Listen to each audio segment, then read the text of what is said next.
So is that, we're a go? We're a go. Okay. All right. Well, great. Thanks for having me again. Always a pleasure. Today, as Lynn mentioned, we're going to talk about leadership.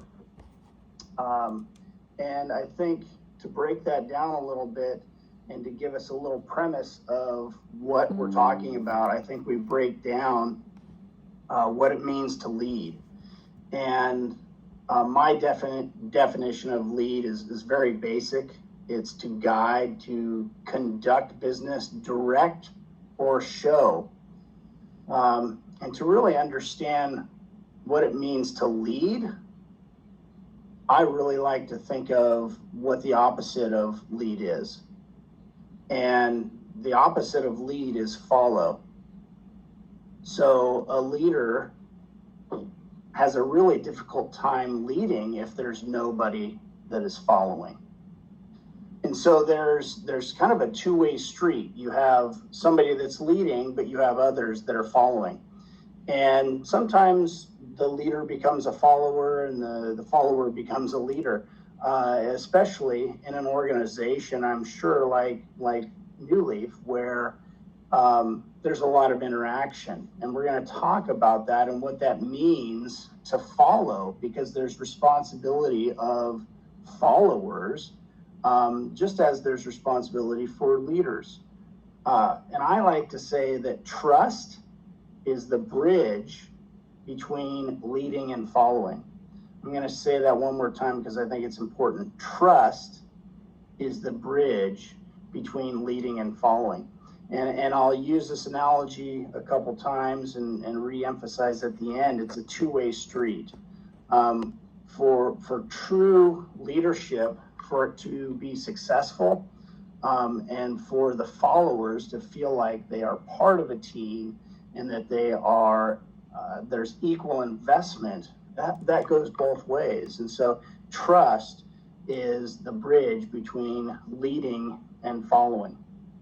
Last month, I thought we did something that was, well, for me, it was very helpful because I'm not a big talker, especially in this weird situation. I love the feedback when we were talking and interacting. So I'm going to pause. I'm going to give you guys a quick little assignment, maybe 30 seconds to a minute max, so it's not like it's going to be huge. But I would like you to think of one or two good leaders, and these can be political figures, they could be business leaders, coaches, whatever. I want you to just write that person's name down and then maybe one or two things that makes them a good leader. So if everybody did one, I mean, we have 10 to maybe share if everybody did that. So who, in your mind, is a good leader? And then what are the characteristics that make them such? Okay, ready, go. This is when I should have some background music, some theme music, or maybe just elevator music so you guys will hurry up and I would shut it off. I don't know.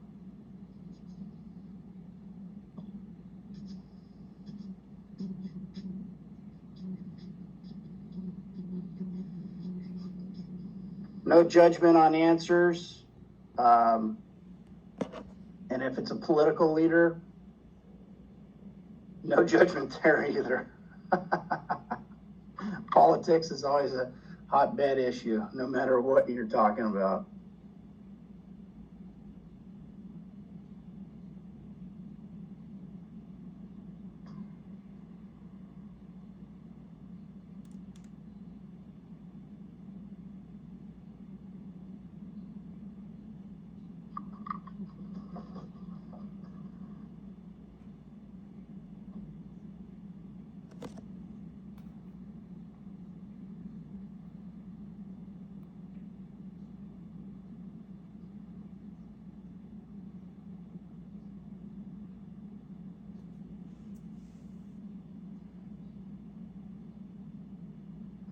Okay, take a couple moments, finish up, 15-second warning.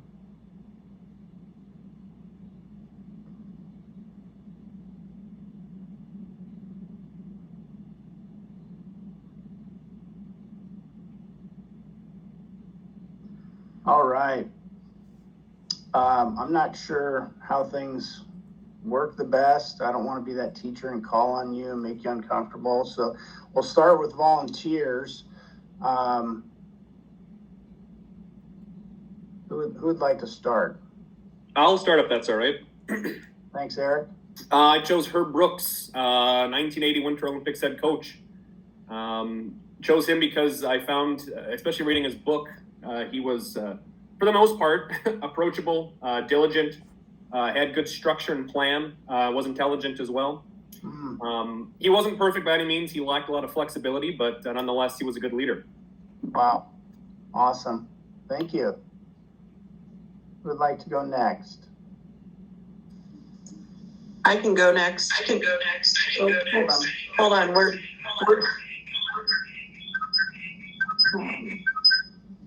Can you hear me?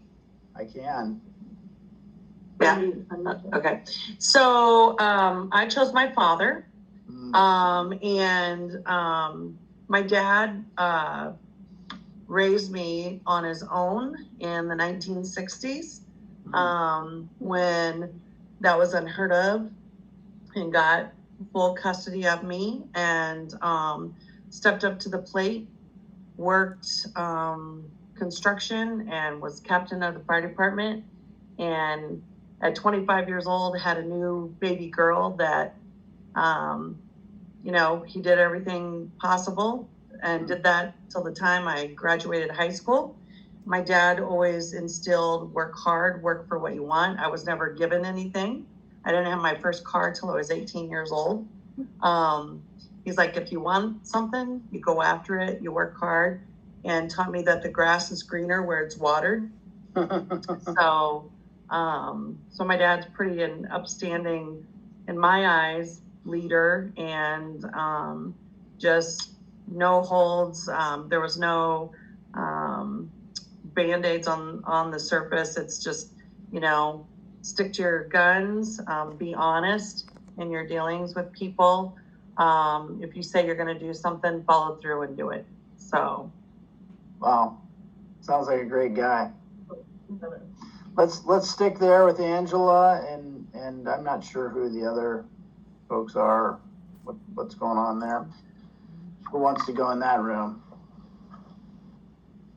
Sorry, we can't hear you. Oh.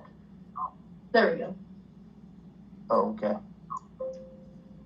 Who else would like to go in that room, or do we want to bounce somewhere else?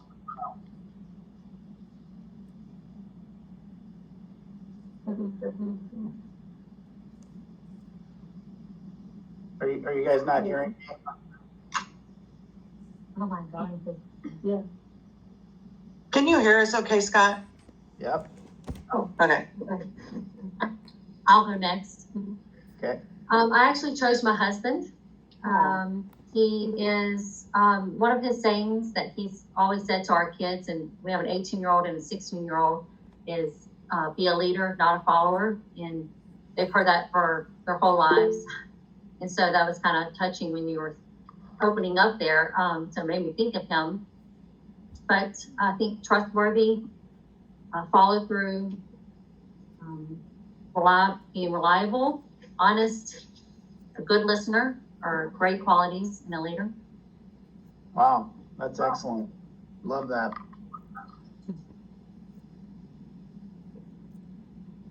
Can I go?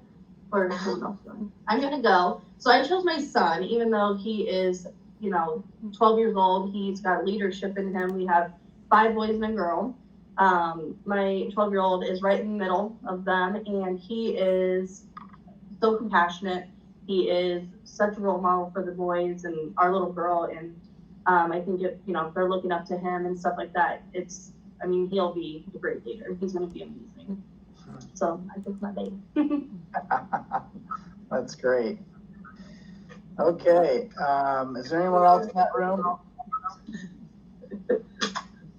Okay, I'm going to call back. Samantha, they said their microphone's not working, so we'll skip over them. Brenda or Lynn, or there's a phone number. I'm not sure who that I can is. go. Okay. Okay. So I chose Tom Osborne, who's the Huskers coach for all those years, and he just commanded a lot of respect, and he trusts, and he sets good morals, and a lot of people, really just look up to him, and he's been a good mentor and helped change a lot of lives, and just a good all-around coach and person. Go Big Red. Yeah. Okay. Things keep switching on my screen here. Like, I think people joined, and so it keeps moving around. So if you haven't gone and you'd like to share, go ahead. I'm not sure who's left. Maybe. All right, here. Can you hear us? Yes. Okay, sorry, I was make sure. The main person I thought of, besides obviously family like everyone else, but it was a guy named John Wooden. He was a basketball coach. Of course, he has all kinds of books out, but he also created the Pyramid of Success, where it talks about, hard work, friendship, helping others, loyalty, being trustworthy, cooperation, meaning work together, enthusiasm, so enjoy what you're doing, self-control, so controlling your emotions, alertness, and then action were part of all his pyramids. So I think he was a coach for like 40 years, supposed to be one of the greatest basketball coaches of all time, and mentor, teacher, that kind of thing. Yeah, absolutely. Huge influence in my life, obviously, as a basketball coach and person. Yeah, John Wooden. Wow, what a leader. Wow. Great one. Okay, we got a couple left, and then we'll move on. This is Christy from Edmond as well. I think whenever you initially said leadership, I thought about in Oklahoma City, we have a church called Life Church, and the head pastor is Craig Groeschel, and I think he has a leadership podcast that Lead Like It Matters, and I really love listening to his just kind of practical application for leadership, and he's just kind of somebody who I've been going to them. I mean, I've been at that church for probably over 20 years, and I've just seen him kind of grow this huge empire from nothing. And so it's been interesting to kind of watch him, but his podcast is actually really informative. So I would definitely recommend that. He's got several books, but, and I do like that, not everybody is religious, and I understand that, but his podcast is not really focused on that. It's more focused on leadership, and I just think that, he does a good job of helping with different things that you might encounter trying to become a better leader. Wonderful. What was his name? Craig Groeschel, CraigGroeschel, but he's got a leadership podcast that's a really good one. Cool. Always looking for more info. Yeah. Okay. Wonderful. Anyone else want to share? Yeah, I can go next. So I chose Ruth Bader Ginsburg as my person and my leader. She's an American lawyer and jurist, and she's an associate justice on the Supreme Court. So I don't know if a lot of people know, but women weren't allowed to have credit in 1974, so how were you able to get a house or a car without anything like that? So she was also really helpful in like women's suffrage, and so she allowed women to just be able to have the same rights that men do. So she was using the feminist movement as well in the 1960s, so that was someone that was particularly important to me. Oh, that's awesome. Yeah. Wonderful. Thank you. Okay, anyone else?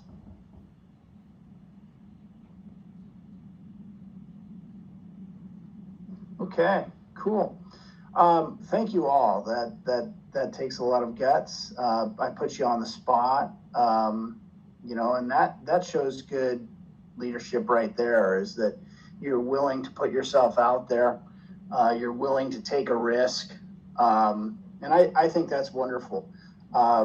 Sometimes people don't, and it's sometimes harder to lead when you're not as ambitious or you don't take that step. And yeah, it's a little awkward, but boy, that was fantastic. I would say the follow-up question of that, because those are all excellent examples, some that I would never even thought of, like kids, because that's the next wave of leaders. And we're going to talk about how to inspire the next wave, because you guys work with lots of different people, and you're inspiring change. And one of the things that you can do is inspire leadership qualities with them as well, because they are the leaders and kind of the drivers of change in their life. So one of the questions that I always talk about or ask when we talk about leadership is, what separates good leaders from great leaders? I don't like to say good from bad, because I don't focus on bad, and I don't want to be bad mouthing others and talking bad about people. But what separates a good leader from a great leader? Because I think power and authority, although that's a characteristic of leadership, only goes so far. What are their decision-making skills? How do they make decisions? Are they in a team? Are they part of a team? Or is it just something that they decide and then they say, this is how it's going to be done? And I think a follow-up to that is, what's the buy-in? Is there trust? And it goes back to that. Trust is the bridge, because for people to follow, there must be trust. There must be buy-in in the decision-making, in the power and authority. Okay. Growing up, I grew up in a small town, and there was lots of kids, and this is before cell phones and all that stuff. And you guys, I think we're all pretty much same age, middle age, whatever. I'm no judgment here, but we would ride our bikes to each other's house, to the playground, to the schoolyard, and 4, 5, 6, 7 of us would get together. And it was always something that I did that came natural. When it was, hey, what are we going to do? I would be the one that might step up, because they were looking for it, and organize a game, pick teams, pick sides, whatever. Hey, let's do this. We've got a football. We've got enough people. Let's play a game, or things of that nature. So from an early age, it wasn't like I thought of myself as having these leadership roles. It was just something that happened naturally. And as I got older, I started, getting into team sports, and coaches wanted me to be a captain and that sort of thing, because it wasn't necessarily always what I said, but they said, you possess some skills and attributes that people want to follow, and you do the right things. Now, okay, well, let's stop talking about me. But I think we all have that in us, and some people have more of that in them than others, and they may rise to the top and become that person that is looked to or has that leadership position. As I got into education, and after my accident, when I could no longer play the sports that I loved, I actually became more motivated and inspired to lead others. So it was almost like losing something, the ability to do the things that I did. I was able to see things from a different lens. And I'm not saying that I'm was the cat's meow in basketball coaching, but I was able to inspire young kids and motivate them to do their very best. And a lot of players that I've coached over the years came back, and I would ask them, I said, how was it playing basketball for a guy in a wheelchair? And what how did that go and things like that. And they said, after maybe the first couple days, they said they didn't even notice. And they said, what I did notice, and this is what, kind of touched me, was that they said, we could see your heart. We knew your passion. We knew your knowledge, your experience, and we would run through walls for you because we believed in what you were doing and what you were doing on the court, but also off the court. And I think that's something that, that's the trust that I'm talking about. And that's the followers. They buy in, and they understand that you have the best, your best interest is their best interest. So I wrote down 10 characteristics of good leaders, and these are things that I just pulled doing a little bit of research. I always like to have some things that I can throw out there that are tangible. 10 characteristics of good leaders, and you guys hit on quite a few of them with the individuals that you were talking about. The first one is vision. I think it's, and we're not talking about like seeing, what their vision is in growth in a company, where they want to move. They want to go from A to Z, how they're going to get there. They have the vision to make things happen. Inspiration, number 2. I think first, a leader has to be inspired, but they have to have the ability to inspire others. Inspiration is huge. Interpersonal communication is the third. Being able to effectively communicate with the followers or constituents or people that they are leading. If you don't have good communication skills, it's going to be difficult to lead, and it's going to be difficult for others to follow you. The next one is open-mindedness and creativity. That's kind of a strange one for leadership, open-mindedness and creativity. And I think that shows a lot of vulnerability, being open to change, and being open to try things new. And we've talked about that in the past, not being afraid to try things or different ways of doing things. We talked about that with the stop, start, continue. Strategic and critical thinking. I think for people to follow, they need to know that we're doing the right things. We're doing the smart things. Okay. We're strategic and we think critically. We don't just, fly off the handle. The next one is authenticity. You have to be an authentic leader. You're not just a puppet. You're not just somebody that does what they've always done or what somebody from authority above tells you to do. It's authentic. You are who you are. You're not putting on a facade. You're not wearing a mask. You're honest, and you are who you are. The next one I think is really, really key in any kind of leadership role: flexibility. Things don't always happen the way we draw them up, and you encounter adversity. How do you encounter that? Are you flexible to change things to make sure that you're doing the very best that you can? Responsibility and dependability, that's the same. Those are pretty straightforward. Patience and tenacity. I love that word, tenacity. Having that kind of grit, and followers know if you're a tenacious leader, and it's really about passion. If you're not passionate about something, they'll see it, and they'll see that it's not maybe real. And the last one is continuous improvement. And I think it was either last month or the month before when we talked about that, start, stop, continue.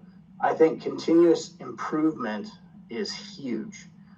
Making sure that we're doing the very best that we can and always looking to get better.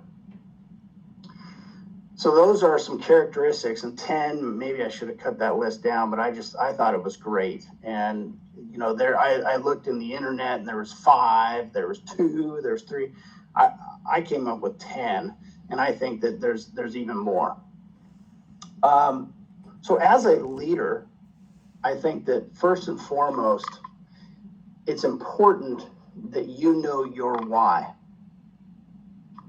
Know your why you're doing what you do, what your motivation is. And I call your why your heart. So if you know your why, you know your heart. How do you make decisions? If it's heart driven, and if the company comes up with the why, making, you know, whatever, client focused, client centered, improvement for everyone, you know, whatever it is, I'm sure you've got some slogans or catchphrases. You've got to know your heart, your why. And I say that a good leader looks for the heart in his team, her team, their team. And you have to give everyone the freedom to show their heart, right? We're not just individuals doing our own thing, and we don't just isolate. People, for true buy-in, have to be able to show their heart and feel like they're able to invest and participate in the team.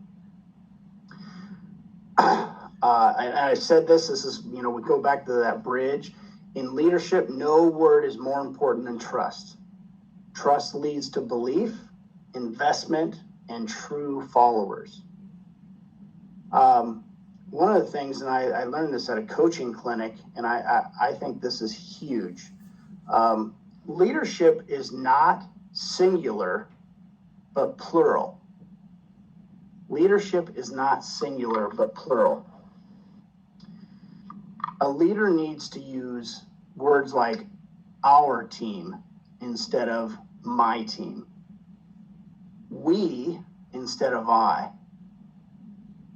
Do you see what we're doing there? And that's so simple, but it's huge, because from a power point of view or perspective, if I say I'm going to do this, it's really singular. It's about me, and you guys are just expected to follow. If I say we, it's more inclusive, and it's a broad approach where, yes, you know, the leader may make the final call, but they're going to be a little bit more invested in what the team members think. And if that's not happening, it's going to be very obvious, and it's going to be, you know, maybe problematic down the road. Leaders have to have courage. Courage is one of those key words, and courage gives a leader to stand straight no matter what they face. There's going to be good times, there's going to be bad times, but courage gives that leader to stand there and stand strong. Be able to make a decision and stand by it. If you're making good decisions and you have a good decision-making model and you're driven by your heart, it's going to end up well. And I would say that a good leader is also not afraid to make a mistake. If you make a mistake, own it. That's great leadership.